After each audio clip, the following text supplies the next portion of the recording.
Okay, today is November 1st of November 2023. This is a class about CompTIA 4D. Um, so we're going to start working on learning CompTIA information such as power supplies right now, where we left off last time. So this is the video. We're going to talk it over and then we'll get a real live like work classes, strategies and definitions and explanations of what the purpose of all this is. But here it is. Power to the computer. It's a square metal box with a bunch of wires emerging from one end. It fits inside the computer case and is usually located at the very top or the bottom of a standard tower case. The power supply converts 110-volt AC current. Here in this side of the country, or this what do you call continent, we use 110 volts, especially on computers. Some power supplies have 220. See that little red thing right there? That's where you convert it. That's where you switch it to 220. Somewhere in Europe and some other countries, they have the switch, flip the switch there to 120, or sorry, 220. Okay, in America is 110 or 120. So this is the standard one. But sometimes, depending on the person, depending on let's say a house or a boat. Let's say they have a boat and they want to install a computer. Sometimes those boats have 220, or RVs or shuttle or whatever the hell. But keep in mind you have to, because if you run this power supply to a 110 on a 220, it'll fry. It'll fry. It won't withstand the power. It'll fry. So make sure you flip the switch. Standard of all the power connectors, all the power, the majority is 110. Some TVs are 110. Majority of computers are 110. Some appliances are 220, such as dryers, and some washing machines are 220. Some microwaves, like the industrial strength commercial microwaves, are 220. Some boilers or water heaters are electric also, and they take 220. Not everything's 220, but some devices are 220, and some homes are rigged to 220. And if you don't flip the switch in this red thing, then you'll fry the power supply. Okay? Just so you know. Into the specific voltages that the computer needs. The most common form factor that a power supply comes in is ATX. ATX. That's the name of the motherboard, or for a motherboard, it's ATX. There's different types of ATXs, and I'm going to show you what ATX stands for. Advanced technology Oh, you never know. extended. Yeah, there you know. Oh, you remember. Yes, sir. Okay. Yes, sir. Okay. Watching the videos, man. Okay, stands for. But there's different ones right Mm, there. Of course. And there's ATX full, ATX mini, like the video, this right there. See? Thing Right, right. that's extended. And there's the regular ATX. There's a micro, which is kind of smaller. There's the mini. And there's actually a smaller one now, ITX. See that? Ooh, yep. XL, it's extra large. Well, there's actually more. There's the extra large one and the IT. See I this? remember you told me it's just like limited when you go Mm-hmm. with the smaller ones, right? Mm-hmm. There's the Got it. Pico ITX, which is a single board, kind of like a Raspberry Pi kind of thing. Okay. The Nano's kind of like a small one, like a Nook, like a little Nook. Let me see, Intel Nook. It's single board computing, but it's actually really small. Let's say, oh, it's a small computer. See that computer right there? Yes. It's called a mini PC. Okay? Damn, 10 grand. Yeah, I think so. Oh, Yeah. But yeah, SSD. It's just a small computer the size of your hand. Um, it's a single board computer, and everything's embedded in there. Let me see if there's a photo. Nook.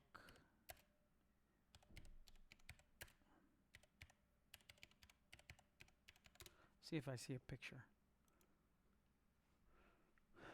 Okay, right there. Yeah. This is eBay, but I don't want to see eBay. See, that's a Nook. It's in Spanish. I don't know why it's in Spanish, but it's okay. So these are the Nooks. See that? Intel Nooks. Small little Puny. motherboards, the size of a hand. Yeah, but they work great. They like this right here. See this right here? That has Yes. an NVMe. See, NVMe only, and it has two memory slots. Yes. You know, so it's everything embedded into it. So ATX. So you have an idea what is ATX. So this is probably like a nano ATX probably. It looks like this one, right? The nano ATX. And there's different sizes, of course, but the E or the extra large ATX. Let's see an extra large ATX. I haven't seen those.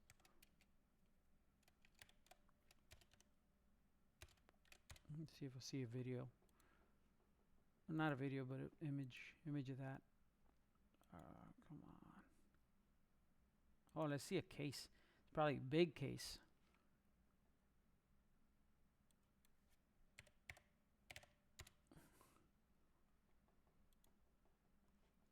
It's got to be a big motherboard. See the motherboard on this? See how big this is from here to here, all the way down? See how Yeah. many video cards it has? GPUs 1, 2, 3, 4. It's a big one. Huge. Yeah. Yeah. So they have a lot of peripherals to connect on a XLTX. Has a lot of ports, a lot of functions, a lot of bells and whistles. So that's the purpose of those.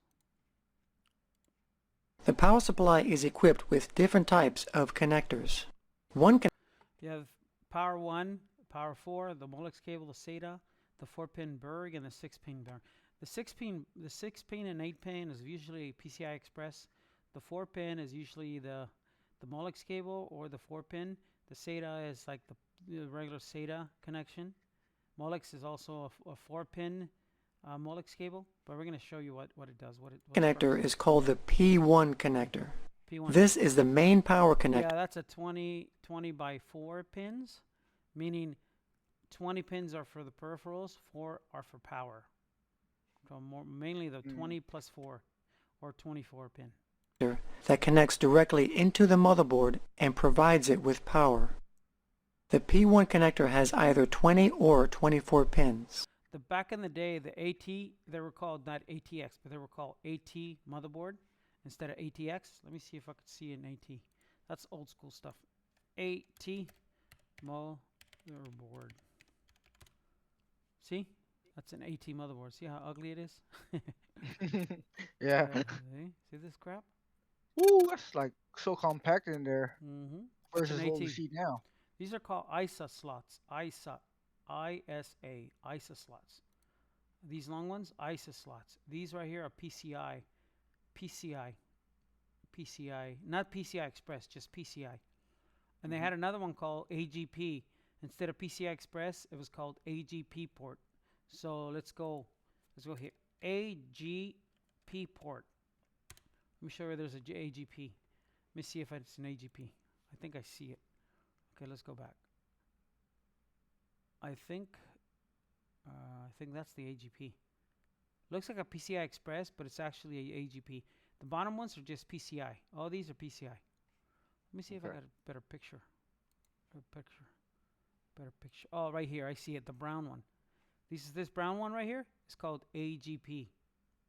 Graphic card usually used to come like that. And then the next one is the PCI Express, which is lower than the AGP. This is a cellular graphic port. That's the name of AGP. And these are the PCI, not PCI Express, just PCI, classical PCI. And this one has a 4-pin Molex cable, the power cable, the P4. You see that right there? Yes. That's the P4. And this one has, let me see if it has the 24 pin. Right here is a 20 pin. This one has a 20 pin. Doesn't have a 24 pin. Count them. How many are they? 2, 4, 6, 8, 10, 12, 14, 16, 18, 20, 24. 24. Ah, it's a regular 24 pin then. Mhm. Yeah. So that's a 24.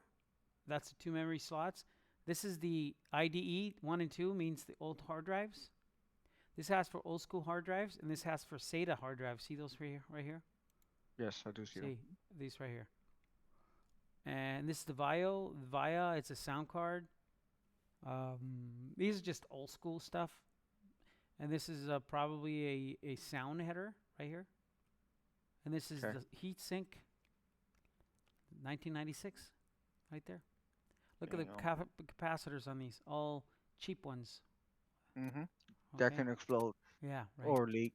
This is called the IO shield that goes on the case. Okay, but this is a simple video. This is was a common AT motherboard. AT motherboard with an AGP. See that? With an Yes. AGP. AGP. I don't know if you could. It says AGP somewhere. Sometimes it tells you, but for some reason I don't see it. Let's say if there's something else here. AGP, graphics intensive, right there. See that? AGP. So they did away with that. No more AGP. It was actually faster than the PCI. And now they got the PCI Express. See this right here? The brown one was always the AGP. The rest the PCI. Got it. Like this one right here. They don't have those AGPs anymore. They're done. Okay? So we're not going to talk about that anymore. Okay. Another type of connector is called the P4. Yeah, that's a power. That's a 4, but now they got the P6 and the P8, and sometimes it has the P16. Sometimes it has 16 connectors, 8 and 8. Okay, so it's called, let me see if I can show you. P8 connector. Let me see if it shows you one. Oh, come on, 8. Oh, this is a P. This is 2 times 2. It's 4 and 4, right? The motherboards nowadays come with. This is for the power supply. This goes to the. It's called the 4 mil, and there's 2 of them. This is another one right here. See that? This is 6. See that? This is. I know this is 8. See that? 4 and 4. Yes. Sometimes the power supply doesn't have this, so this is an adapter. Sometimes the motherboard requires 8 and 8. So let's say it's called the PCI Express 8-pin. Let's try to see if we could find it.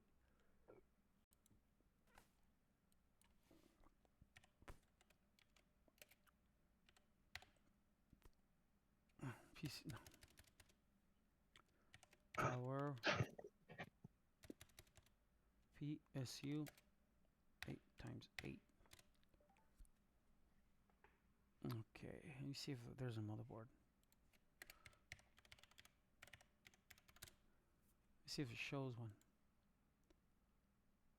Let me see if I could see a modern one. Let me see if this is modern. Okay, this one. Okay, right there. This has, see that? This is 8-pin connector. See that? It's 4 and 4. But now they have 8 and an 8, which is 16. Okay? So that's 8 and 8. Let me see if I could find another one. The newer motherboards, like this. Let's say this one. Oh, right there. 6 and 4. See that? No, 8 and 4. So it has 2 of them. One for 8 and another one for 4. Let me see if there's another one. Sometimes there's 2 8s. 2 8s. This one right here is 8 and 4. Let me see if there's another one. This one's just, oh, this one has another one here and another one here. See these two? What about the one in the center? The one in the center, I think, is it's another power supply, but that's a different one. Oh, because it's a Threadripper. It has 2 dual processors. See this? For dual processing? Yes. So that's why it requires more power. See right there? See this? 8-pin? Okay, let me see if I could find another one. I'm showing you those. Oh, right there. See that? That's the modern one. See this? Yep. See this 4 and 4? Top left strip. Depending on the processor you have, so the regular i7s, it's okay. You could connect this to one. But sometimes if it's a bigger, like a Threadripper or i9 or a different, like a different type of processor, like not a Xeon. Yeah, Xeon processor. Sometimes it needs 2 of these for a Xeon processor. Okay. And this is talking about the 4. So this is the old school 4. This is a 4-pin connector that also connects into the motherboard, and its purpose is to supply power to the CPU. This connector is used with modern motherboards. Yeah.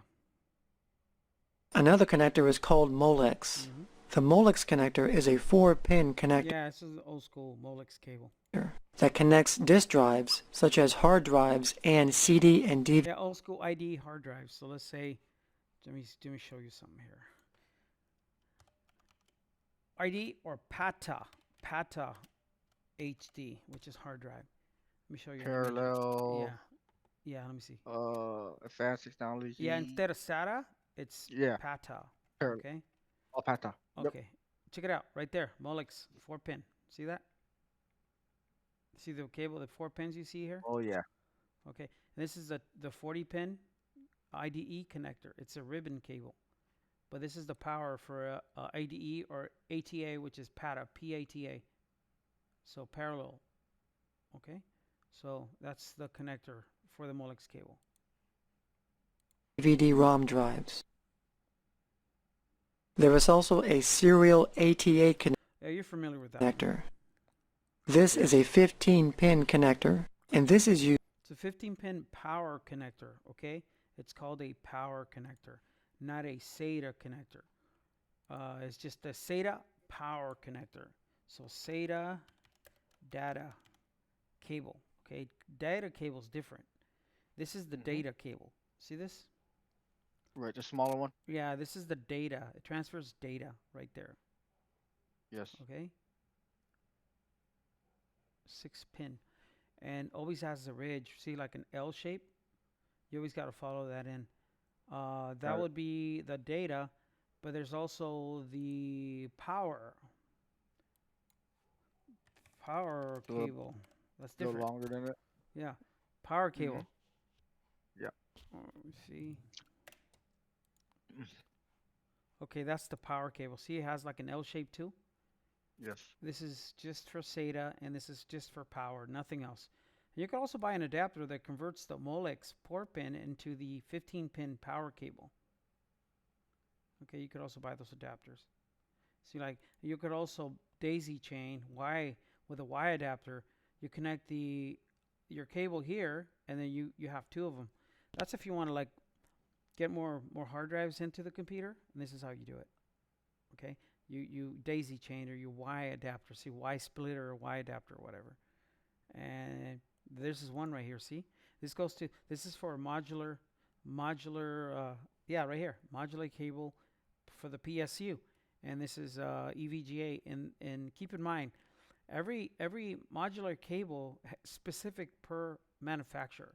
Meaning, if it's a EVGA power supply, has to be an EVGA cable. If it's a Corsair power supply, it's got to be an Corsair modular cable. You cannot mix and match because you will fry your motherboard. So keep in mind. Okay, keep in mind of that. What did I tell you? Tell me again what I said. That these cables cannot be like mixed around, and you keep plug and playing, you could destroy the motherboard. Yeah. Why? Because sometimes these are universal connectors, right? Let me show you a modular power supply.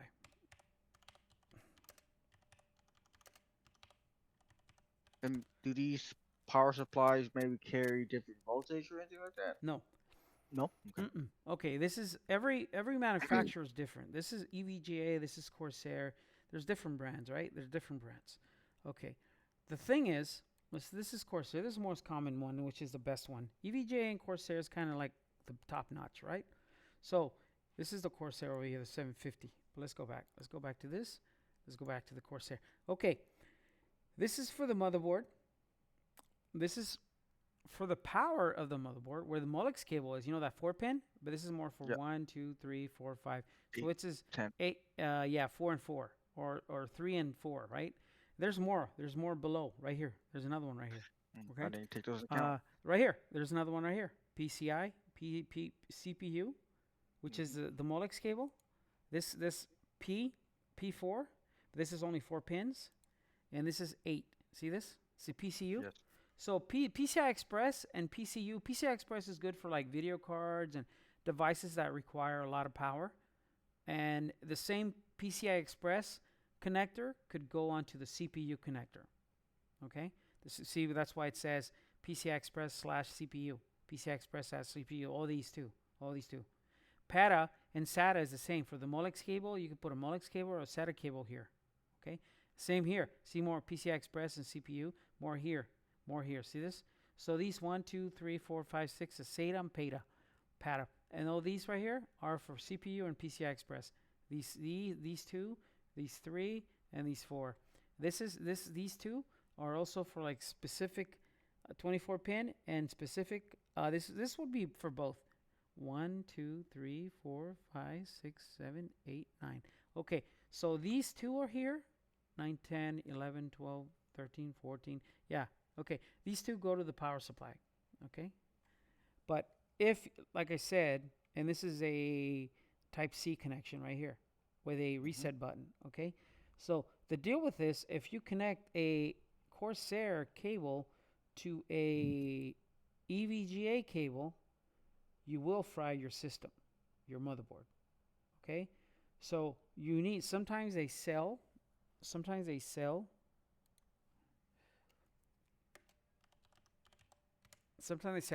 cables.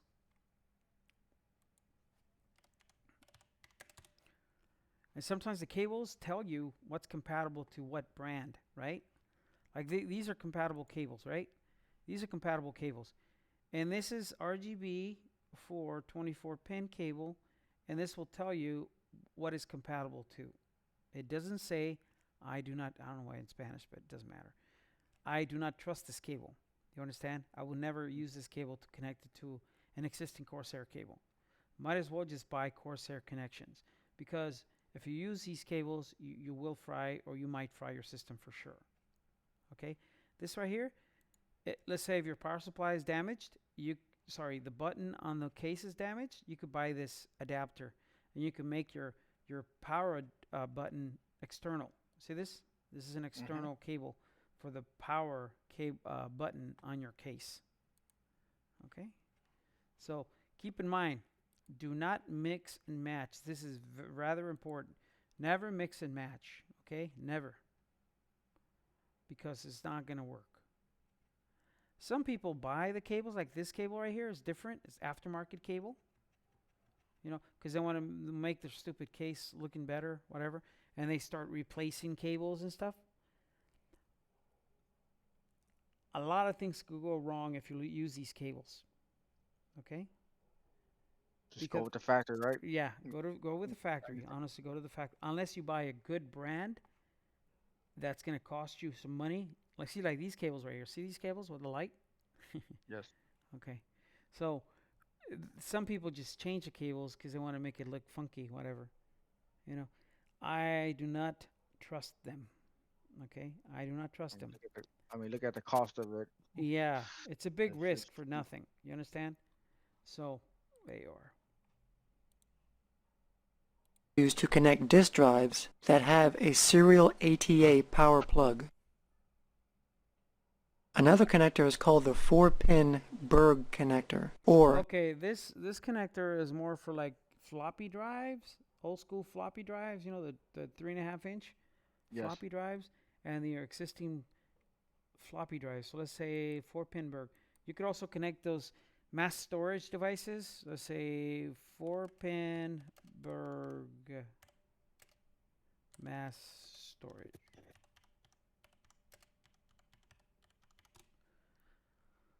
Okay, let me see a mass storage adapter, see if I find one. Let me see.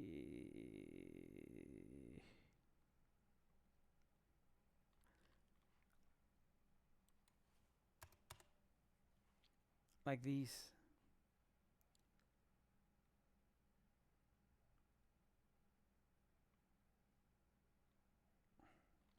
Okay, let me see.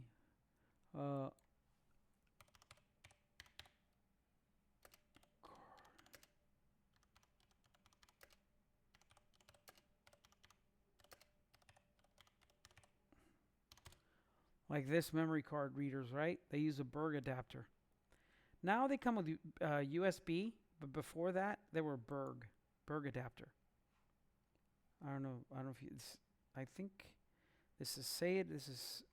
I don't think. Oh, that's the adapter, the white one. See that white one? Yep. That's a Berg adapter right there. The 4-pin Berg. Okay. The white adapter.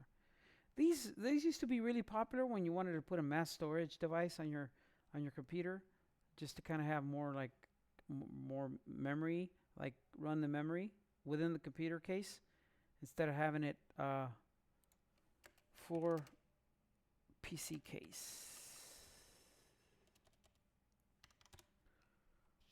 Yeah, like these right here. See this right here? Oh, come on. I see like that. See that? I use a Berg connector. It's a call reader, multi-call reader. See the connector right there? I don't know if you see it. See that little white black one right there? That's the Berg connector. Let me see if I see it. See this black connector? That's the Berg Yes, I can see connector. that. Okay, so you could still buy them, but I doubt it. If you still buy it, they went out. They're not as popular anymore. Let's say, okay. But back in the day, you could add all this peripherals to the computer, so you could have a standard like this guy's put in a multi-card reader. See that with USBs and everything. Yes. Okay, and then it has a Berg connector. That's a Berg connector. See, FDD. Right there, Berg connector right there. That's another one.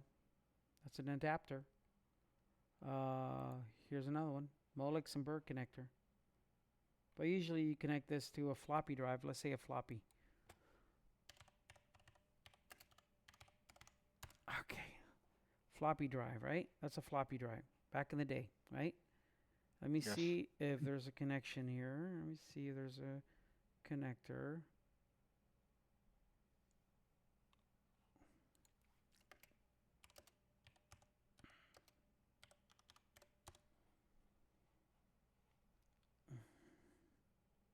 Oh, right there. See that? Back of the floppy? Right there. See that? See this right here? Yes, I see it. Yes. Okay. That would be the connector, Berg connector. Kind of obsolete now, but that's what it is. Mini connector. This is a small connector that is used to supply power to the floppy drive. And finally, there is the 6-pin connector. And this is used to supply power to certain video cards, PCI Express. Some video cards take more connections, 6, 8, up to 16 pins, depending on the. Let's see what kind of connector. 4080 RTX 4090 connector. They have different connectors now. Let me show you a connector now. This is a different connector now. See this connector? Mm-hmm. It's a different connector now. This is for the 4090s. This is the new ones now, up to today. Okay? And you got to, sometimes the video cards have those adapters, but sometimes you have to buy them separate, depending on the brand. Okay? So that's called a cable. And here's another one. Here's an adapter. See this adapter? See how many pins that has? 8, 8, 8. 24. Yeah. Yeah, see? And it connects to a Berg connector. So you connect 3 PCI Express cables here to and this side goes to a 4090 or 4080. Let me show you how it looks. RTX 4090 video card. Let's see. Let me look at an image. I'm going to show you how the cables look. Let me see if there's one here. Oh, dang, dude. 38,000. Check it out right here. I don't know if you see the Berg connect. See right here? My. Right there. Yep. Let me show you. It's See this little, plate? See this cable? with the green. It's only these burn. Okay. They've been having instances where this is burn. That's a very common problem right now with these things. Let's say burnt connector. 49er. That's an expensive. See that? Ooh. That's happening right now. 4090 right there. Burnt power connectors. Very common problem right now. See? And they're trying to figure it out, see how they can resolve this. And you're talking about a $2,000 video card, okay? Mm-hmm. Look at this crap. Come on, dude. Not acceptable. This is burnt right here. See that? And this is burnt right here. These three. See these? Yes, I do. That's a flaw. That's a design flaw. Okay? That's why they're burning. They burn your computer, bro. Look at this crap. Come on, dude. There you go. With the connections up there. Go back up a little bit. This, right? Yeah. Yep. See those three? 1, 2, 3. Let me see here. Look at this. Melting power connector. And this is what they put. So it doesn't melt. That's some or this. Why don't they put this here? Might as well. Look at this adapter, right? The adapter you saw of it right now. So I stayed away from buying these for the same reason. Look at that crap. Because it's too much power and it burns it. It's too much power. Too much power. So that's a going problem right now. Certain PCIe video cards.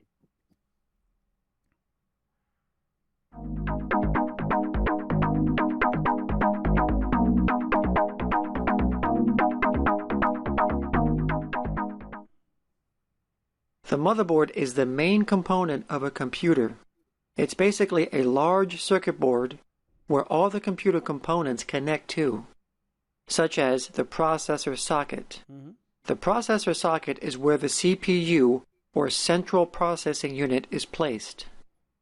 There's also the memory slots, and this is where the primary memory modules, known as RAM, are inserted. And there's also the bus slots. The bus slots are used to install various components to add more capabilities to a computer, such as a video card, sound card, network card, and so on. Motherboards come in different shapes and sizes, known as a form factor. The most common form factor motherboard that is used in PCs today is ATX. ATX stands for Advanced Technology Extended. It was created in 1995 by Intel and is now the de facto standard form factor for PCs today. A full-size ATX motherboard is 12 inches by 9.6 inches. Prior to the development of ATX was the AT form factor. AT stands for Advanced Technology. This was the form factor that was used in the 1980s that was developed by IBM. AT motherboards are 12 inches by 13.8 inches in size, and they are no longer in development since the succession of ATX. Another version of the ATX motherboard is the Micro ATX. Micro ATX motherboards are smaller than ATX boards, as its name suggests. Micro ATX boards are 9.6 inches by 9.6 inches, so it's a square design compared to the standard rectangular design of the ATX. They are cheaper than ATX boards and were designed to fit in smaller computer cases. They also have fewer features and consume less power than a standard ATX board. The BTX form factor was designed by Intel to make further improvements from the ATX form factor, such as an improved board design, which creates a more inline airflow, which improves cooling. For example, notice how the memory and bus slots are horizontal, flowing with the direction of the airflow instead of inhibiting compared to the ATX form factor. Another improvement is the structure design, which is flexible enough to work in both smaller cases and larger tower cases. And BTX motherboards take full advantage of the new input-output technologies such as serial ATA, USB 2.0, and PCI Express. Even smaller than the Micro ATX and BTX motherboards, there's the ITX form factor. The ITX form factor came out in 2001, starting with the Mini ITX shown here. And this was designed for the ever-increasing demand for smaller space-saving computers. The ITX standard consumes less power, and because they use less power, they are often cooled only by the use of heat sinks, and not with fans. ITX was developed by VIA Technologies, and there are currently 4 sizes that are in the ITX form factor. There's the Mini ITX. There's also the Nano ITX, which came out in 2005 and was designed to be used in devices such as digital video recorders, media centers, and cars. Then there's also the Pico ITX, which came out in 2007. And in 2009, VIA Technologies introduced the smallest x86 CPU module specification in the industry with the release of the Mobile ITX. The Mobile ITX measures 6 centimeters by 6 centimeters, and it was designed to provide developers with a standardized and ultra-compact specification for building new computer-based products. Another form factor is the NLX. NLX was created by Intel, and it was designed for low-end, low-profile computers. Instead of expansion cards that plug perpendicular into the motherboard, the NLX boards use a riser card, where expansion cards can plug in parallel with the motherboard. You will typically find NLX boards in slimline computer cases. Let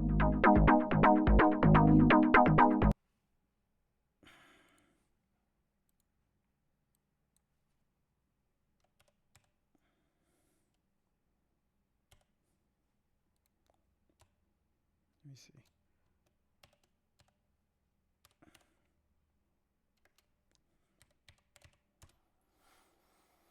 Look at a tiny one.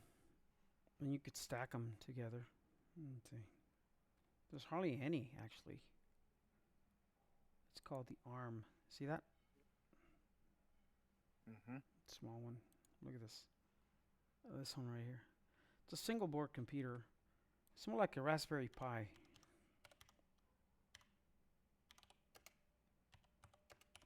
They got the 5 now. They got Raspberry Pi 5. Well, they got the 4. See how tiny this is? Yes. Has the I/O, the pin, has the HDMI, has the USB, has the network card, has the display adapter. It's pretty good. You can run Windows 10 on this one. Let me see if I could find something here.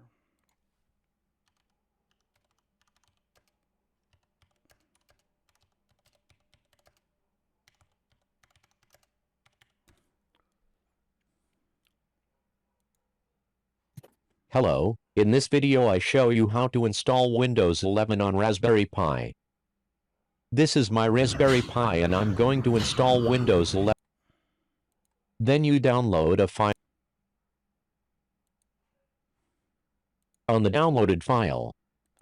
To do that, you use a tool connected folder. You double-click the Windows 11 card. You wait patiently until you receive the pretty cool little setup to see it running on an ARM device like this. When it comes down to it, personally, I would rather use a separate PC to install Windows on a drive that I can boot up on my Raspberry Pi, because it definitely saves some time. If you have a tiny computer. See this tiny computer here? Yes, I And see it's that. running Windows 11. It's pretty nice, right? Yes, it is. So that's the small ones. Computer, like a computer to go. Yeah. I/O interfaces. So this is the interfaces. Motherboards come built with several input-output interfaces. These interfaces are largely located on the rear input-output panel of the motherboard. Yeah. For example, the PS2 connector. The PS2 connector is a 6-pin multi-DIN connector. A motherboard will typically have 2 of these, and are usually located towards the top of the motherboard. One connector is for plugging in the mouse. This is the green PS2 slot. And the other is for plugging in the keyboard, which is the purple slot. But PS2 connectors are an older technology and is slowly being phased out in favor of the USB port. The most common interface on a motherboard is the USB port.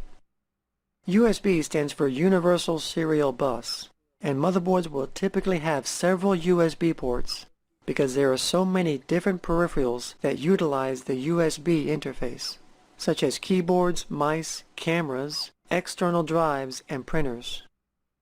In addition to connectivity, the USB port also supplies electric power to that specific peripheral. Some USB ports are mounted on the rear input-output panel, and some are located directly on the surface of the motherboard. The first USB interface was version 1.0 in 1996. The transfer speed was 1.5 megabits per second. Version 1.1 was introduced in 1998 with a transfer speed of 12 megabits per second.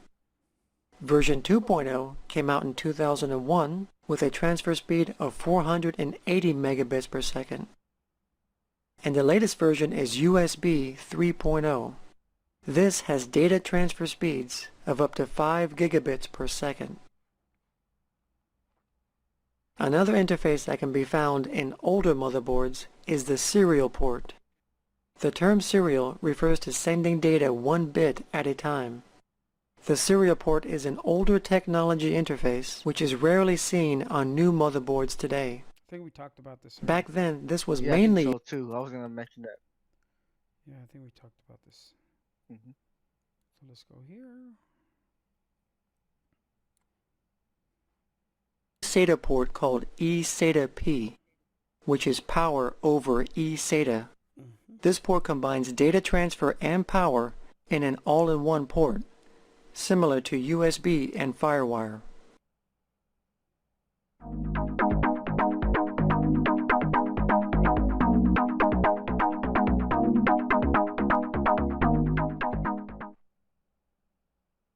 Adapter cards or expansion cards are circuit boards that can be installed into the expansion slots on a computer's motherboard. These adapter cards are installed to increase the functionality of the computer. Some examples of expansion cards are video cards, audio cards, storage cards, and so on. One of the most common adapter cards is a video card. A video card is what generates images from your computer to your monitor. A typical video card is a printed circuit board that directly attaches to the computer's motherboard. Video cards are also known as graphics cards, graphics adapters, and so on. A video card has several key components, such as a graphics processor unit or GPU, memory chips, a bus type, and video ports. The way video is transferred from the video card to the monitor is through the video ports. There are several different types of video ports that are used today.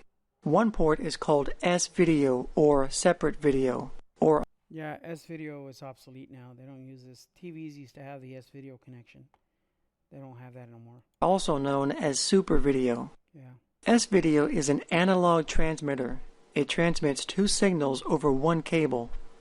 One signal is for color, and the other signal is for brightness. The S-video port is round and is usually a black color. Another port is called VGA. This stands for Video Graphics Array. The VGA port is an older technology that was developed in 1987. The VGA port has 15 pins divided into 3 rows and usually has a blue color. The VGA port carries analog data. Another video port is called the Digital Visual Interface, or DVI. And this is a newer technology designed to succeed the older VGA port. It was developed in 1999, and it was designed to provide uncompressed, high-quality video to LCD monitors.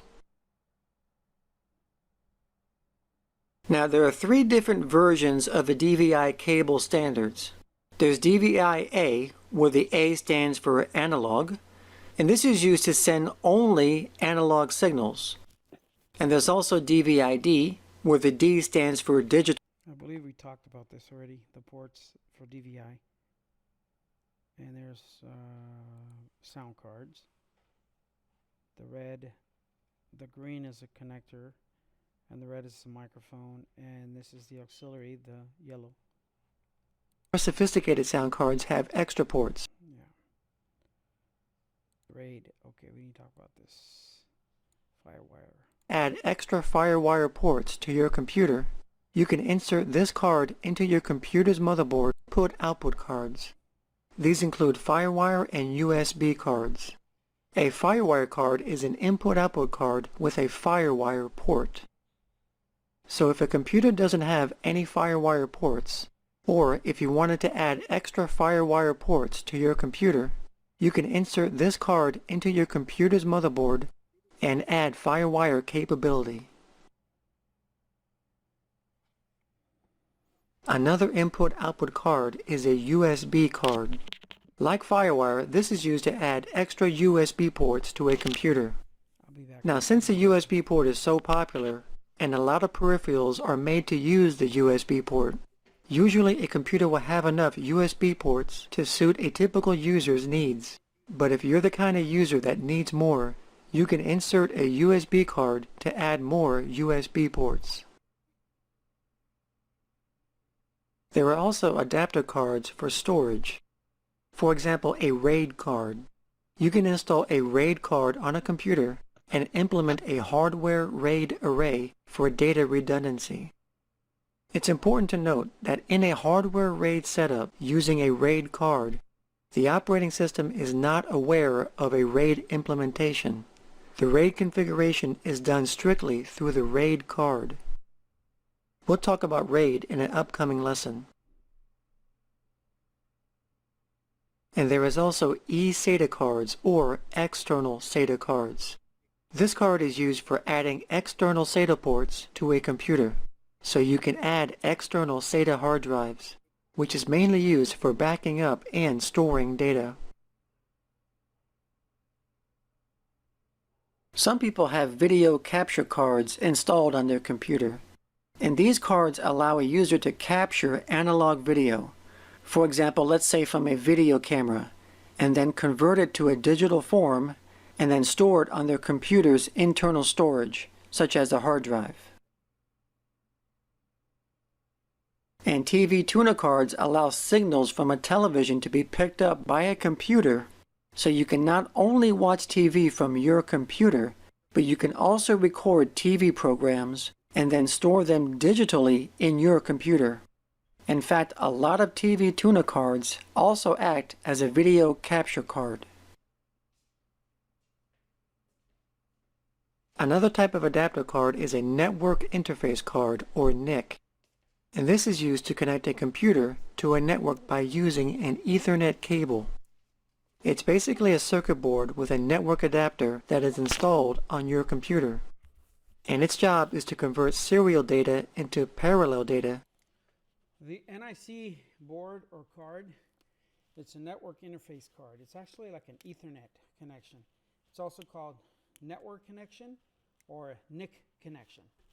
One of those two. Okay? So the computer can understand it. A NIC provides a computer with a constant dedicated connection to a network. And each network card has its own unique identifier, called a MAC address. A wireless network card does the same thing that a wired card does, except that a wireless card does not use a cable to connect to a network. Instead, it uses a wireless connection. It has a built-in antenna that is used to wirelessly connect to a network to send and receive data. Now this is very convenient for computers that can be placed anywhere in different locations in a home or office without the hassle of messing with cables. Some laptops have an external slot that is used for inserting a PC card.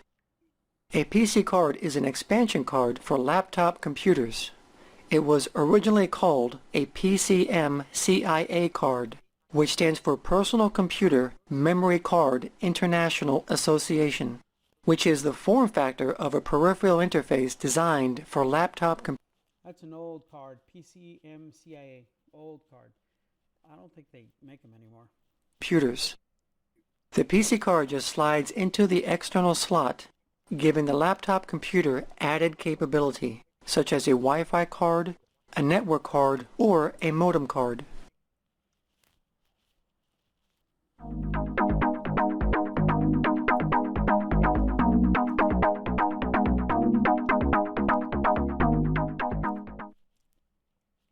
RAM or random access memory is temporary memory, and it's installed on the motherboard in the memory slots.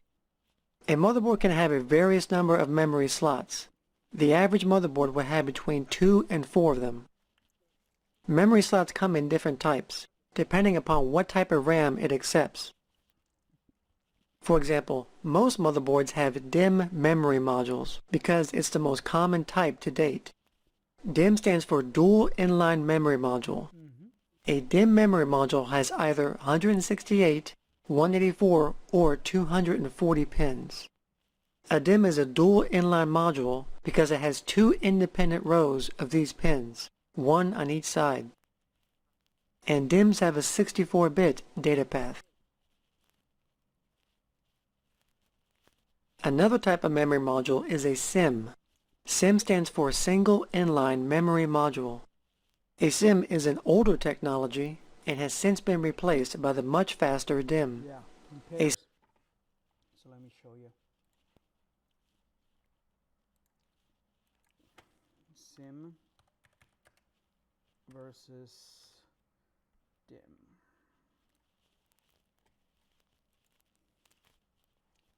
See the separation? Mhm. The DIMMs, the SIM, it's one row complete, and the DIMM is separation, 4 and 4. Because it's dual, so it's like 4, and then that Look one at the just one difference here. straight line. The SIM, it's a row, Yep. a single memory module, and this is 4 gigs right there. So that's 1 in 1. Each 4 of them, I think it's 256 megabytes equals a gig, and there's another gig on the other side, so that's 2 gigs. And then so this is a 4 gig memory slot. Right. The SIM and DIMM. SODIMM, only 4. SODIMM is for laptop memory. The one that's a new one, 144. There's different ones right now. Different ones such as more lanes. This is 144 pins. There's different ones. Let me see.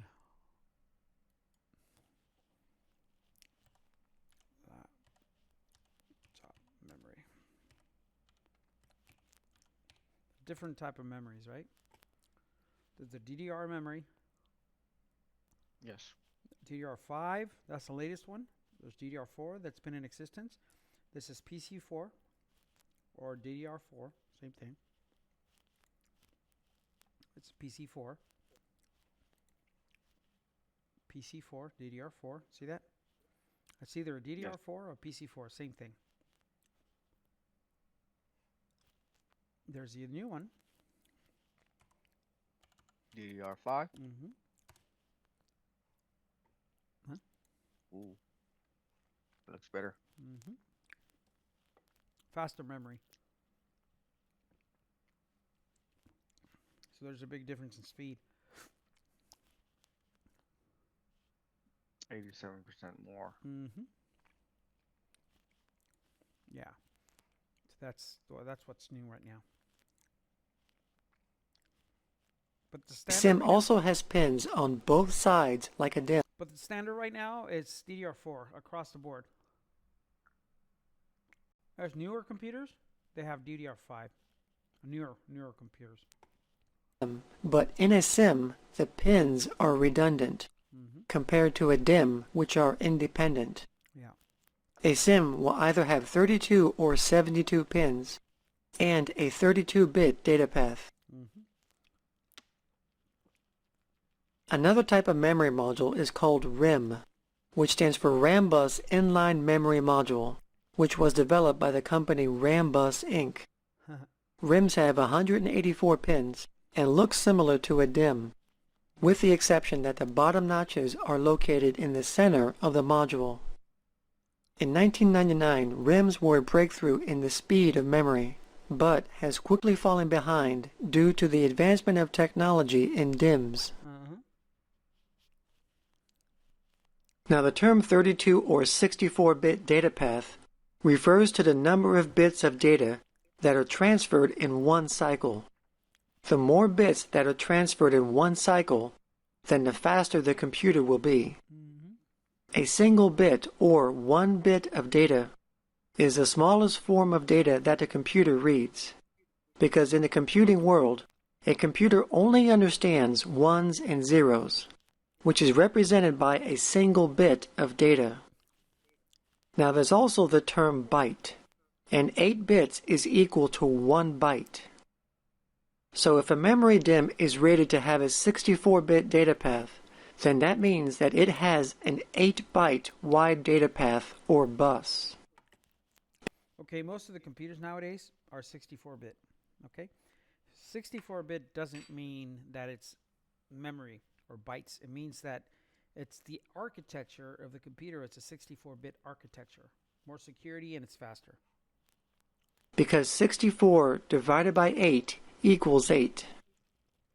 And if a memory sim that is rated to have a 32-bit data path, then that means that it has a 4-byte wide bus. Because 32 divided by 8 equals 4. So that's why DIMMs are faster than sims.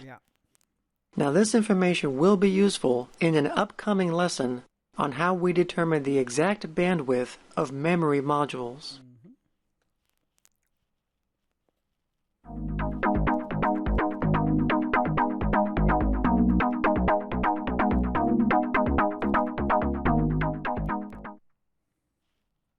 Cooling is very important to a computer. Computers generate a lot of heat, and if the components of the computer are not adequately cooled, the computer will overheat. And if it overheats, the computer will either run slow, lock up, or shut down, and will eventually shorten the life of the computer, because heat is an enemy to a computer's longevity. Two of the biggest heat generators come from the CPU and the video card. So the main way to adequately cool the computer is with case fans. Case fans are mounted inside the computer case. A basic case fan setup will include at least 2 fans. One fan that is mounted in the front of the computer is the intake fan. The intake fan is for drawing in cool air from outside the case to inside the case. The other fan is the exhaust fan, which is located in the back of the case, and it's designed to push air outside the case. And once these fans are in place, they're designed to work with each other to create a constant flow of cool air coming into and outside the computer to cool the computer components. So the cool air comes in, cools the computer components, and as the air makes contact with the hot components, the air naturally gets warmer and is then drawn outside the case. And then the cycle starts all over again to create a constant circulation. And this type of cooling is known as active cooling. The biggest heat generator in a computer is the CPU. As stated before, the CPU is the brain of the computer, and it produces an enormous amount of heat in a very short amount of time. In fact, if a CPU were to run by itself without any extra cooling components, the CPU will likely fry itself within 10 seconds. So to remedy this problem, a CPU needs a heat sink to help dissipate the heat. A heat sink is basically an aluminum block with fins that directly makes contact with the CPU, and its purpose is to increase the surface area of the CPU so that it can make more air contact for cooling. The larger the heat sink, the larger the surface area will be, thus increasing the cooling ability. The fins on a heatsink are designed to further increase the surface area for air circulation. Back in the day, most of the CPUs, most of the computers, like the 486s and the 386s and all these other ones, they needed a cooling fan. They still do to this day. But there's some computers without the fans. A heat sink fan. It's called a heat sink fan. Heat sink fan. Lost you. Oh, you lost me? Mm-hmm. Why? Just got disconnected. For Oh. yeah. 1930572 8. Mm-hmm. Yes. Retry. Let me get out of this. Let me log back in there again. Okay. Go ahead. 193. It's already there. Just click it. There it is. Boom. There you are. Okay. Yeah, sometimes this thing doesn't drop down for some reason. It's okay. It's okay. So heatsink. So these are the fans, right? To dissipate the heat. Oh. Did you lose me again? Are you connected? It's coming. It's coming. There you go. Okay. So these are the fans to cool the computers. Now there's different computers, like the small form factor computers that don't need a heatsink. Let's say small form factor computer. Actually, more like ultra small computer. It's called ultra small form factor computer. Some of them don't even have a heatsink. Let me see. Let me see if there's one right there. Like these tiny things right here. Yes, I see that. They have a heatsink, right? Just one. Mm-hmm. But some of them don't have even that. This is a bigger one actually. But some of them with no fan. Oh. Hello. Yep, stay here. Oh. Estoy dando una clase, compa. Ahorita entro. Disculpa. Okay. So let's say let me see if I could see one. Like this one. Actually they took it out, but this one doesn't have that. See that? Where you at? Oh. On this, are you not connected? It's connected, but I can't see that window that you have open for that. You gotta click on the top and go to the second monitor. The other one, second monitor on the top. Second monitor on the top, not my computer. Your AnyDesk information, not there. See, this one's closed. Damn, there's so much. There you go. Crash. There you go. There was like 3 open. No, you gotta click on. There's 3 monitors on top. Click on the second one. Boom. You see it? Shit. Got it. Okay. Like this one. See, it doesn't have a fan. It just has a metal heatsink. See that? Yes. Like this one. Metal heatsink. Do they still use that nowadays? Yeah, this is kind of modern. Let me see. Some of them don't use a fan. Well, the newer computers don't use a fan anymore. They just use a heatsink. Mm-hmm. Just more efficient. Well, no power. No power. Oh, like this. So that's a heatsink. See that? Yeah. Like this is a heatsink right here. See that? Right there. Yes. No fans, just a heatsink. And it's like a aluminum chassis that the air go through it and it cools it off like this. See? See this one? Yes. No fan. Okay. Once the heatsink makes contact, the heat will transfer from the CPU, where the air can cool the heatsink, which will cool the CPU. And this type of cooling is known as passive cooling. Yep. Passive cooling. It's important that the heatsink and CPU make the most contact with each other so that adequate cooling can take place. So you connect this here, and then you put thermal paste right here between these two, the CPU and the heatsink. Let me show you what kind of thermal paste they have in the market. There's got some good thermal paste. There's different types, right? There's the Noctua. See, this is what you provide. This is too much thermal paste. The guy put too much of it. Yeah. The most you need is kind of like that, a little bit more, you know. But some people just do it like this. See, that's all you need. Arctic, the Arctic one is good. There's different brands. See, this is the pea size. See, this is what you need. And this is how it works. See that? Yes. It's important to have that liquid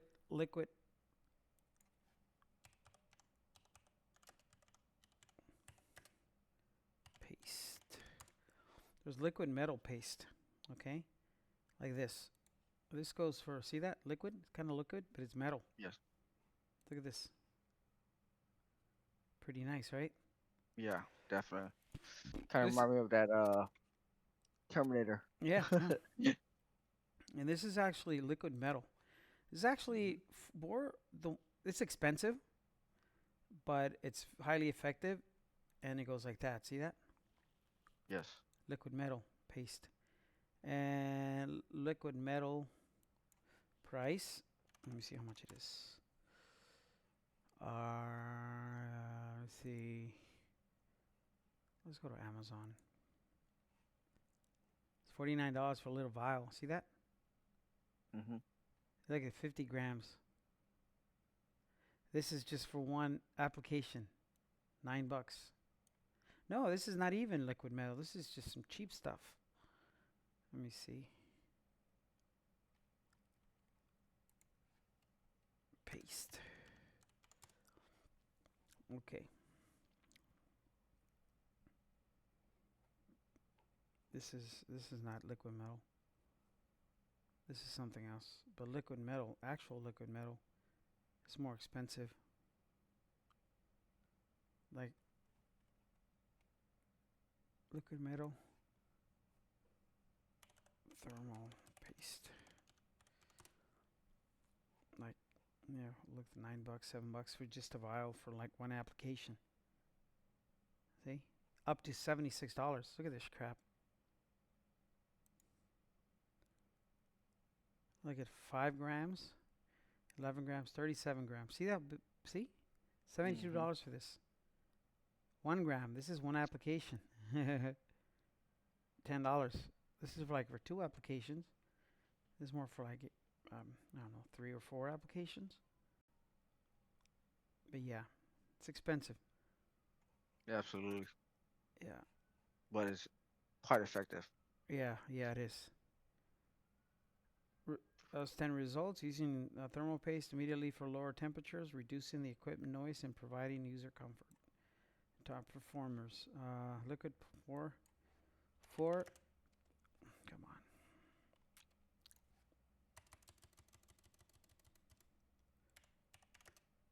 PS5s. That's what they use. Liquid metal for PS5. I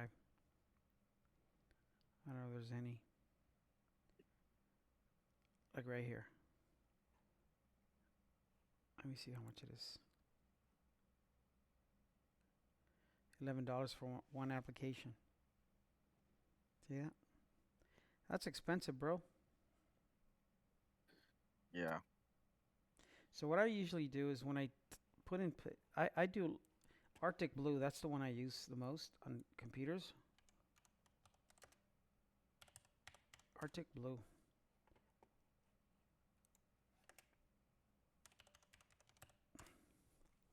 Or Arctic. Come on, what's going on?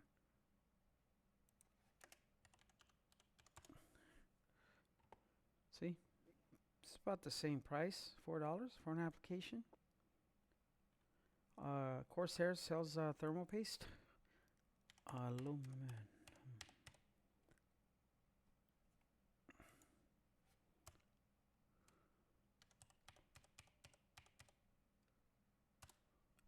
aluminum thermal paste.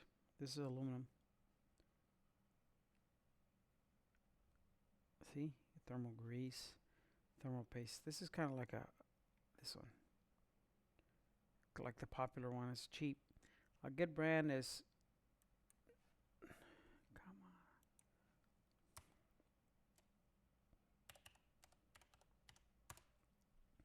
on, Noctua. I don't think they have Noctua here. No, they don't sell. They don't sell thermal paste because it's expensive. But yeah, thermal paste is important. So you put it between these two. That's why it's important to apply thermal compound on the CPU before attaching the heatsink. Thermal compound is used to fill in the microscopic air gaps between the heatsink and the CPU to make up for the imperfections of the flat surfaces. The surface areas between the CPU and the heatsink are flat, but they are not perfectly flat when examined with a microscope. The thermal compound is designed to fill in these gaps so that the most contact can be made between the two. A newer type of cooling is water cooling. Instead of using air, this type of cooling uses water to cool the computer components. For example, here is a water cooling unit for the CPU. There is a pump, hosing, and a radiator. And inside this unit is water. The unit is placed directly on top of the CPU, just like a traditional heatsink. And the pump inside constantly circulates the water throughout the entire unit to keep the CPU cool. Once the water reaches the radiator, you still got to put thermal paste between the pump and the CPU. The water is air-cooled by a radiator-mounted fan that draws air into the radiator and cools the water. This cycle is repeated so a constant flow of cool water makes contact with the CPU. And the end result is that water cooling units cool components far better than air cooling. And they are much quieter. But at the same time, water coolers are more expensive.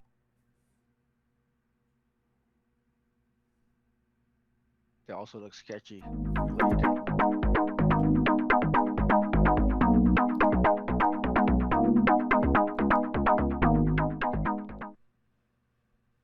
In Section 1, we talked about secondary memory, which is permanent storage. This dealt with hard drives. Now we'll talk about primary memory, or temporary storage. This is called RAM. RAM stands for Random Access Memory. In order for data or a program to run, it needs to be loaded into RAM first. So here is how it works. The data or program is stored on the hard drive. Then from the hard drive, it is loaded into RAM.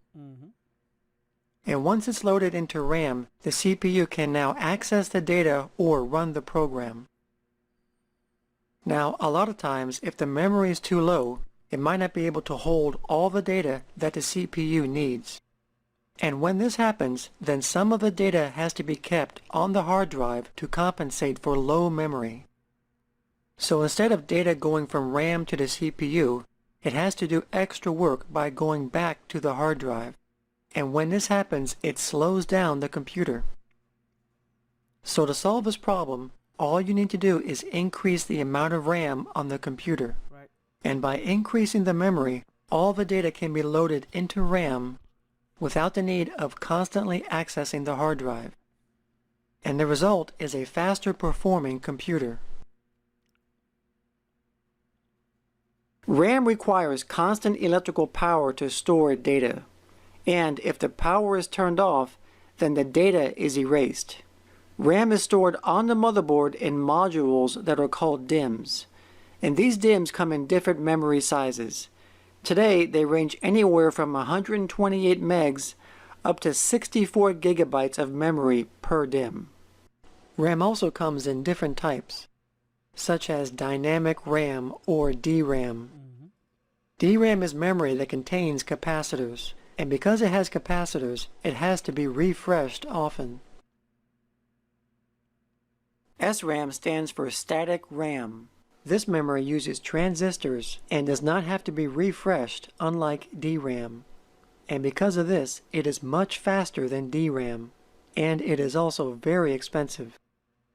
An example of SRAM would be the memory cache level 1 and 2 that is used by the CPU. Another type of memory is called SDRAM, which stands for synchronous DRAM. This type of memory is what is used today in RAM DIMMs. The difference between SDRAM and DRAM is basically speed. The older DRAM technology operates.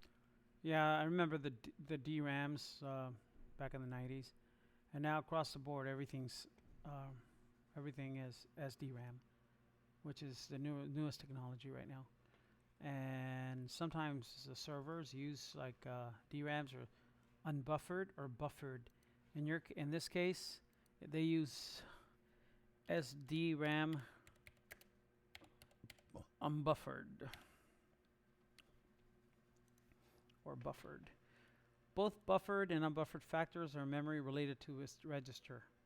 Memory with presence of a registry is referred to as a buffered memory or register memory. On the other hand, the unbuffered memory is referred as unregistered memory due to the absence of a register, of a registry, right?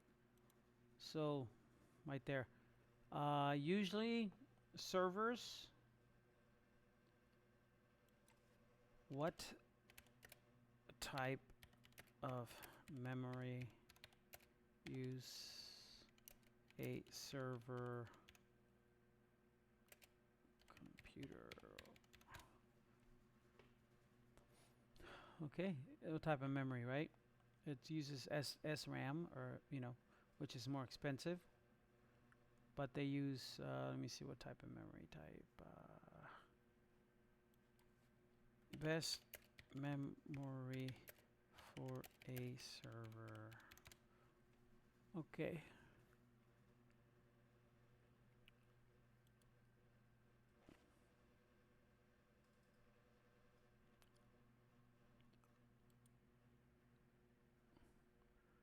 They usually use unbuffered memory. I'm trying to find that.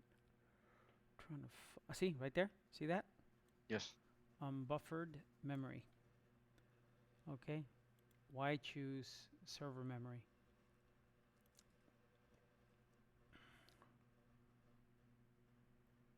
Yeah, unbuffered is the best for a server.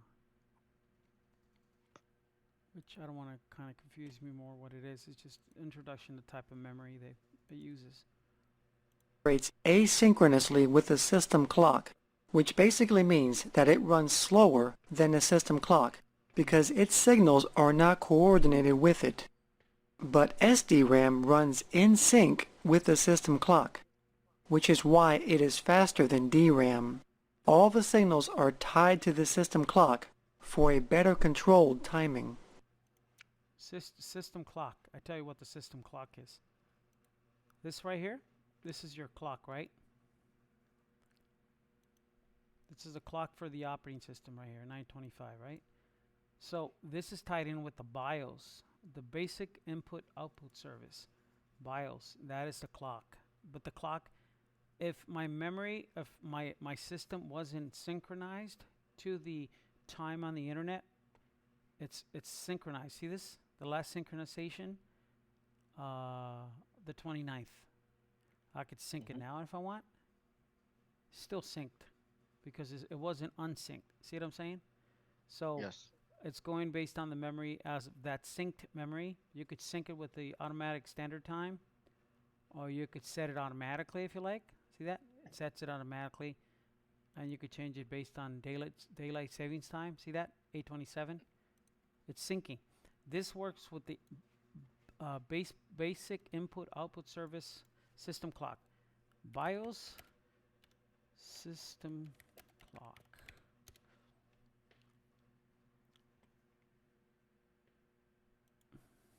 Right here. Within the system BIOS, scroll down using the bar right side page, select miscellaneous, click on the same. Once the value is properly okay, then it's going to be effective immediately. If your BIOS date and time is incorrect, you will not be able to connect to the internet because Google is going to tell you it's not going to go to any pages. Okay, so you need to. Why is important?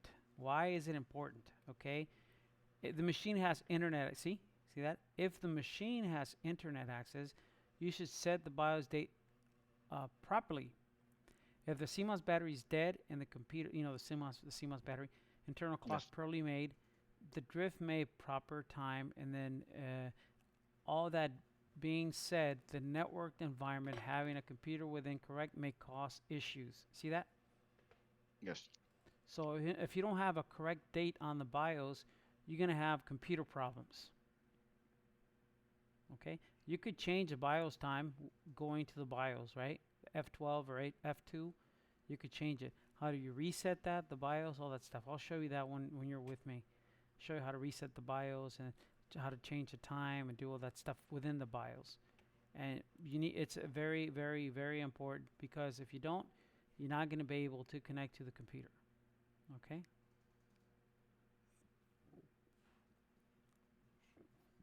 So there you are. So that's why it synchronizes with the clock on the BIOS. That's why it's faster. The DRAM does not synchronize. Okay? That's why it's slower.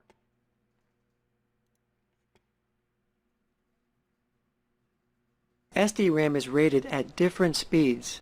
For example, a stick of SDRAM could be labeled PC100. The 100 equals the speed at which it operates, which is 100 megahertz. Right. And since SDRAM only comes in 64-bit modules, it has an 8-byte wide bus, because 64 divided by 8 equals 8. Right. So to figure out the total bandwidth of PC100, you multiply 100 megahertz times 8 bytes, which equals 800 megabytes per second. So the total bandwidth of PC100 equals 800 megabytes per second. So an SDRAM module labeled PC133, you multiply 133 by 8 bytes, which equals 1066. So the total bandwidth for PC133 equals... Or you could call it 1066. That's what they call it usually. There's different type of RAMs. Let's say DDR4 10600 memory. Check it out. It's 1066. Most of this stuff in here is 1066. Right there. See that? Yes. Right here. It's a lot. Is it larger in width? No, it's just bigger because it's newer. But it's the same as memory as this. See that? 1066. When you call, what kind of memory bus you have on that memory? If it's 10,066, it's 1066. They call it 1066. 10,600, 1066. Okay? This one's the same. There's also 2100 or 21,000 or 24,000. See that? See? So you calculate 32,000 times 8. How much does that give you? 3,200 times 8. Okay? So that's the memory bus on that memory. See? This is 2400. 2400 times 8. Because it's a 64-bit operating system or 64-bit architecture. It's not a 32-bit architecture. Let me see. 32-bit versus 64-bit. Differences between those two. Right there. 32-bit processors, data is a smaller chunks, while the 64-bit PC can handle larger chunks, which often results in better performance. And there you are. Which is better? Right there. See that? Lower memory footprint. If it's 32-bit, it's lower memory. The most you could do is the max is, like I told you before, the max memory. Max memory for 32, right there. See that? 32-bit max memory is 3, even though you have 4, the max memory is 3.2 gigabytes. Yeah, it's just not gonna use the whole 4, right? You cannot use the whole 4. The most is 3.25. Okay? 64 up to 17 million gigabytes. Look at that. The sky is the limit. See the difference between the 64-bit Yeah. versus the 32-bit? So which one's better? 64-bit. That is correct. I think I taught you that before, but it's good. Good that we Good to touched on know that again. subject. So what? Good to touch bases on that yeah. again. So yes. So 32-bit operating systems. Some computers use 32-bit. Not all the computers. What computers use 32-bit?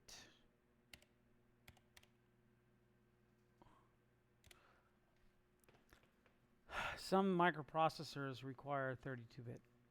Intel 8386, which is times 286. It's a US in the 80s, right? Which computers use 32-bit? Right there. This is all the computers. Okay? Does my computer support? Yeah, every computer that's 64-bit supports 64-bit. Are all computers 64-bit now? Today's desktop and laptop computers are mostly 64-bit. However, there are countless 32-bit and 16-bit and 8-bit microprocessors manufactured every year. A 64-bit is not twice as fast as a 32. A 64-bit computer is not twice as fast as the 32-bit processor.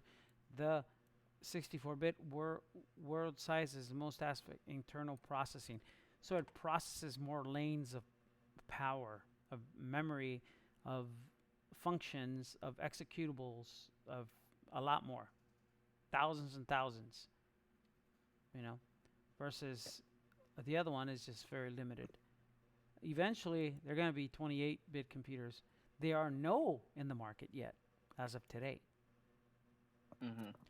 Pretty soon, in the next 10 years, there's not going to be 64 bits. Going to be like 32-bit. But right now in the market, there's none. Okay. Right there. See? x86 and which is 64-bit. 8x86 is 64-bit and x64 is 64-bit. Okay. 256 computers. That's kilobytes. There's a few, but not that many. 16-bit. Jesus Christ. 1965 to 1970. So there's hardly any.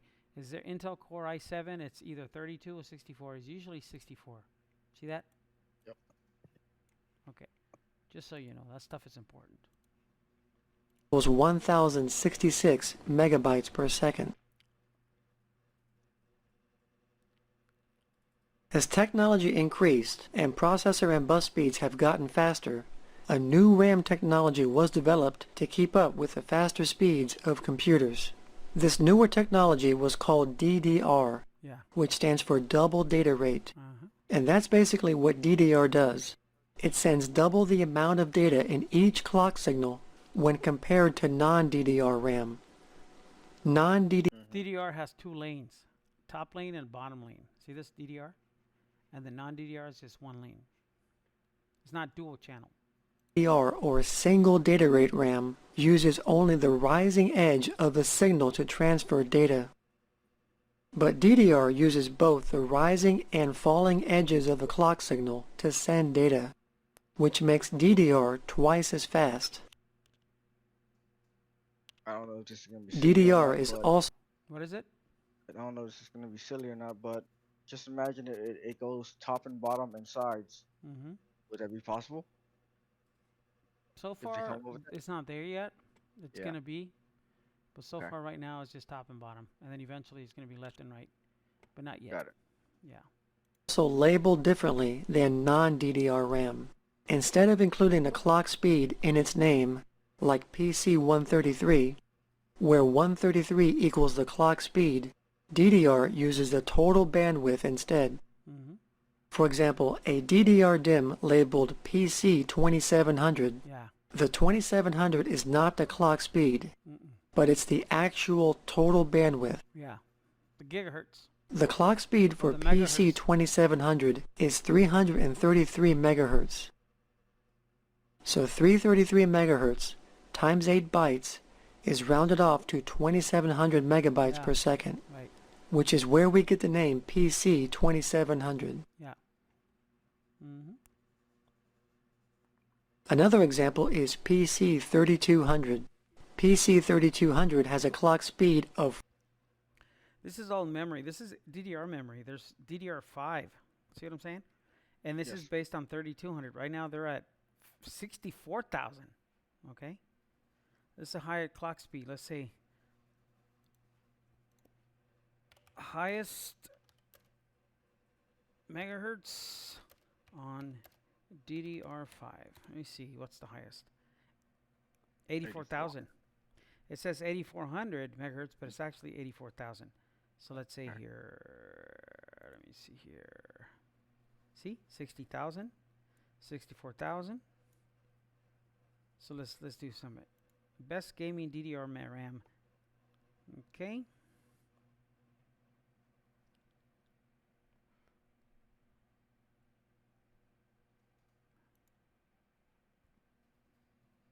Yeah. That looks fancy. Yeah. $1,000. Yeah. Wow. 12,800 unbuffered. This is for server.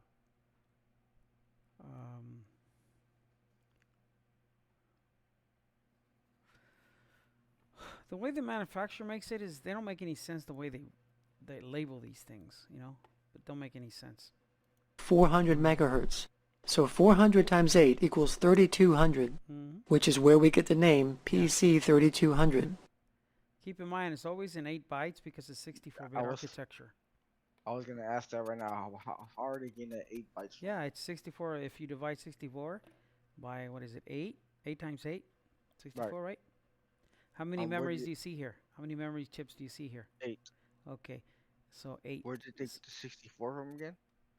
You divide 8. You divide 64-bit architecture divided by 8.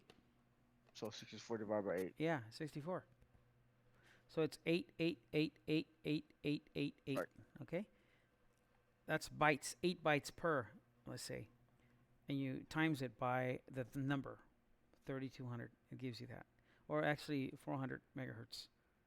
Okay? It's just depending on the computer. Depending on the memory. There's different type of memory. There's faster memory. There's slower memory. Like the 133. Now it's the 4. Okay, let's do this. Let's do this. Real world information. Times 7200 times 8. How much is it? Calculate it on your phone. 7200 times 8 is 57,600. Okay. So 57. So it's more like 56,000 memory.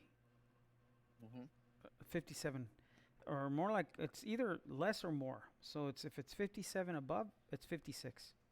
Right. Okay. Don't want to use the whole. So full do set. 128 divided by 8 bits. How much is it? 128 divided by 8. Well, like 12,800 divided by 8. 1600. Yeah, see? That's 1600. See, remember I told you about the 1600 memory? That's a 1600 memory module. Okay? But it's actually at 12 or 1600 or 1066 or 10600. Same thing. Check it out. See? Right there, 133. See? 1066. See that? 10,600.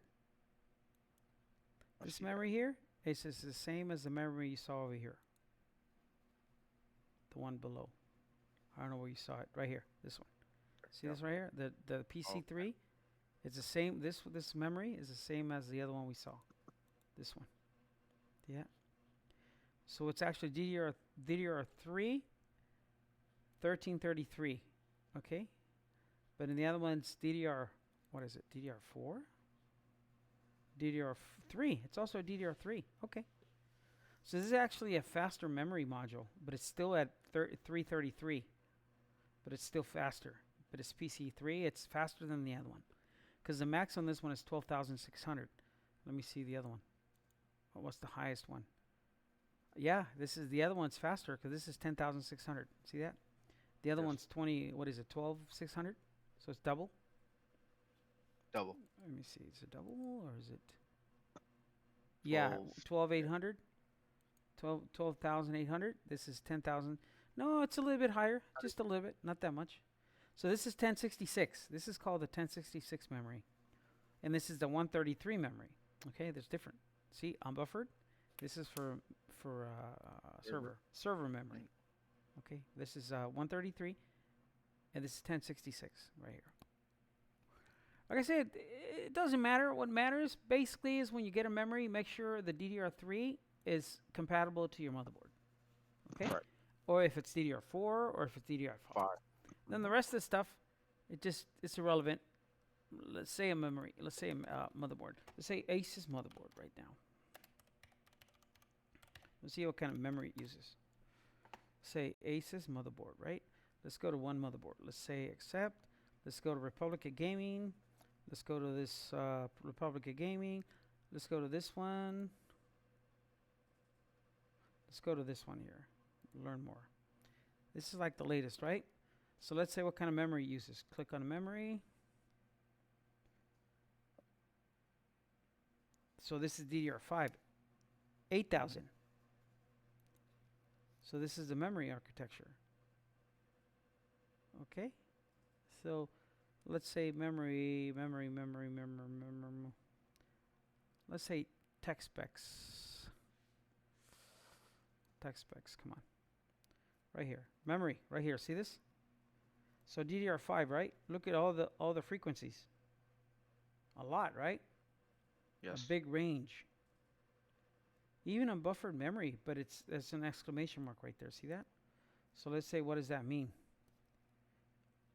This one, not ECC. So it's not a non-ECC memory, meaning it's not a server memory, but it's still unbuffered. Okay? When it's What buffered, it is. Yeah, what is non-ECC memory? Okay, non-ECC is 8 chips, right? Okay. Does not perform data monitoring correction, which is the biggest difference between ECC and non-ECC memory, but they are these errors. There are two main types of errors, memory and unit errors. Let me see, which is better? The cost of a little more money in performance, ECC RAM is many times more reliable. Okay, I told you, ECC RAM is more reliable. Usually servers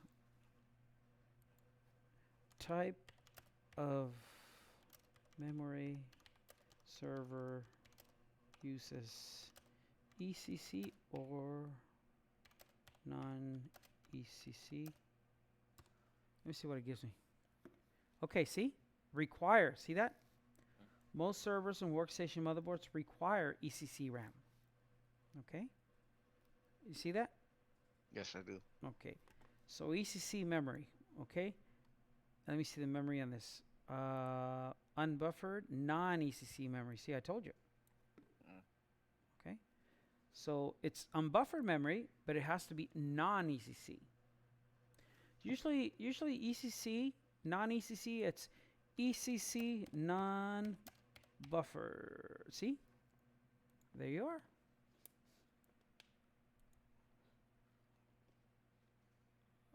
Error affecting NA chips. This will not break. Easing decreases the performance. Non-memory ECC. No, but non-memory ECC is for servers. What is ECC buffered memory right here? Error correction. See that? It corrects itself. That's the reason why it's more expensive. Let's say if there's any data corruption or any problems, the ECC and the unbuffered memory will correct itself. Yeah. I mean, it's kind of confusing. It doesn't matter. It just, usually when you buy a motherboard, it will tell you what kind of memory it uses. In this case, what matters here, instead of giving you all this bullshit information, it uses up to 192 gigs of memory, has 4 memory slots, up to 192, okay? And Gigabyte. yeah, gigabytes. And this is the type of memory it uses. and it's dual channel. Okay, And put 4 of those, right? it's from 8,000 all the way down to 4,800. Okay. Okay. So what's better? 8,000 plus. It's better memory, faster memory. See, supports many types of memory rates, RAM speeds, and modules. Whatever. There's a list under product information. There is a list, but they already gave me a list, so the list is right here. Just don't sway from this. So when you buy a memory, make sure you buy the memory for that particular. Okay, so let's say text bits, memory and memory support right here. See this? This is telling me what kind of memory he's using. Processor for every processor, i9, this is the compatibility of a processor. Let's say memory. What kind of memory it uses? See this memory? Any type of memory. From the lowest 64 all the way to 6,000. I think that's it. All the way to 6,000.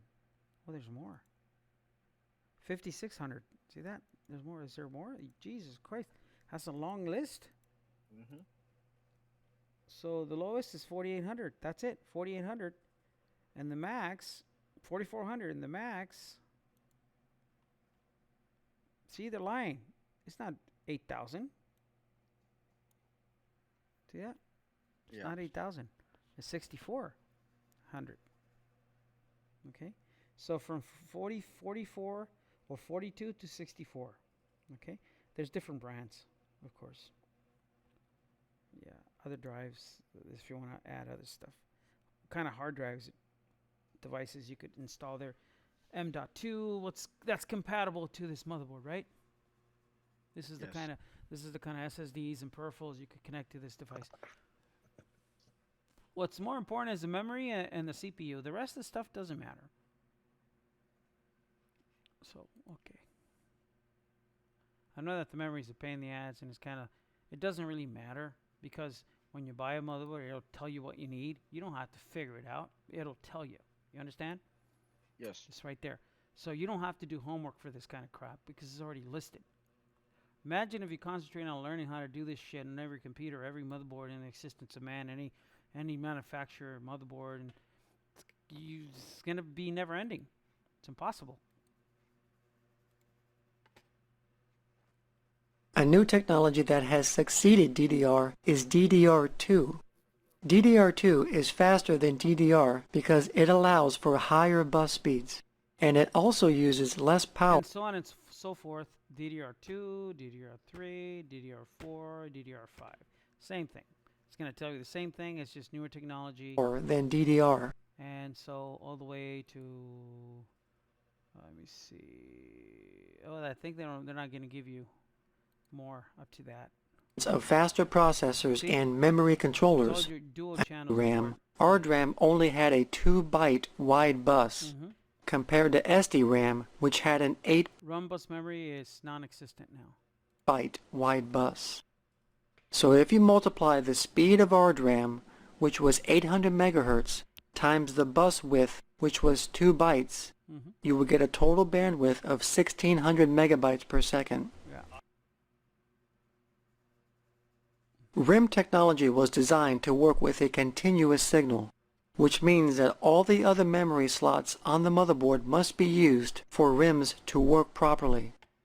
And if other It doesn't matter because we don't use this crap. So let's go to dual channel better.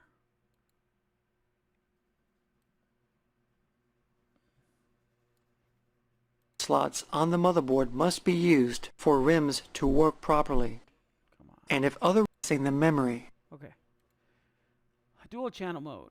It requires a pair of identical DIMMs installed on the motherboard. So you need 2 of them. This has 4 slots, but you need a pair. Allows the memory controller the ability to communicate with 2 DIMMs at the same time. So you need, every time you connect it to a motherboard, the memory, you start out by the orange one. This is the 2 and a 4. You always put the memory in the 2 and a 4. And then if you have 4 slots, then you do all 4 of them. If you only have 2 memories, then you always put them on 2 and the 4. You never put them on 1 and 4, 1 and 3. Never do it on 1 and 3. Always do it on 2 and 4. Okay? And dual memory increases the speed of accessing the memory. So dual channel is really, really, really important, In order for dual channel to work, especially for gaming. the motherboard must be equipped to work in dual Yeah, most of the motherboards nowadays are dual channel capable. So channel mode, and the memory DIMMs must be identical to each other in speed, size, and it has to be the same brand of memory if you want to do dual channel. features. Hmm. Then the DIMMs must be inserted into the motherboard in Yeah. a specific Specific slot, right? 2 and 4, specific slot. slot configuration in order to enable dual channel mode. Right. Typically, the memory slots will be color-coded to help assist in identifying where the DIMMs should be inserted. Right. For example, here we have some dual channel memory slots. So in order for dual channel to work, you need to install a pair of identical DIMMs in the slots of the same color. In this case, we put a pair of DIMMs in the yellow slots. Yeah, but you don't do it like that. You do it at 2 and 4. Let me see. Best.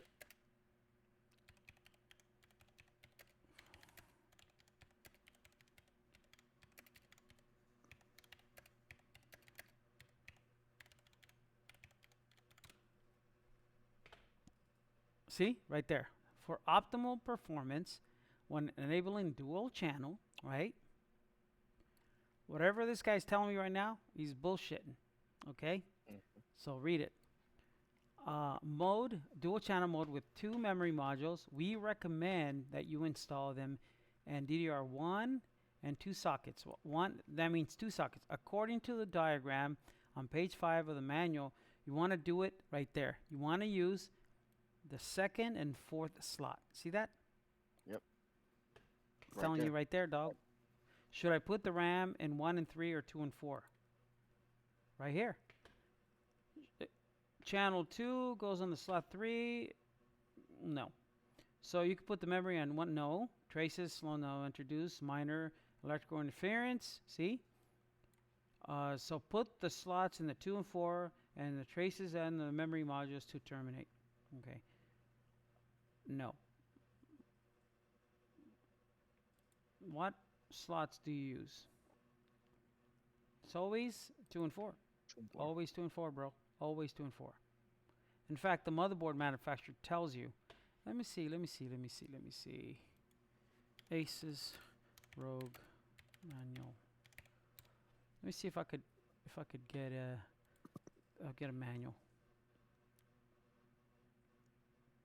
Portuguese, Thai, Indonesia, Slovenia, Lithuania, Finnish, Italian. Jesus, give me some English one. Let me see. Let me go back. Let me see if I support. Let's say if I could get it in English, Japanese. Come on, American, Romanian, Brazilian, Croatian, Swedish, Spanish. Jesus Christ. Is there English in here?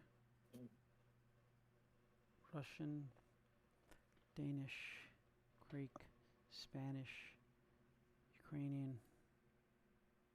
Don't tell me there's no English. English, the last one. Okay, let's download this one. Okay, let's go into where the memory goes. Top view, hardware setup. Let me see, let me make it a little bit bigger. So let's say here, usually, let me see if it shows me. Oh, that's a laptop. Come on. ¿Cómo se?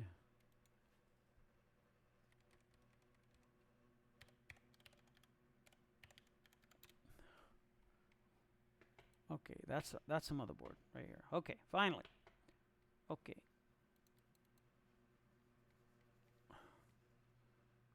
Let me see here. Okay, right here.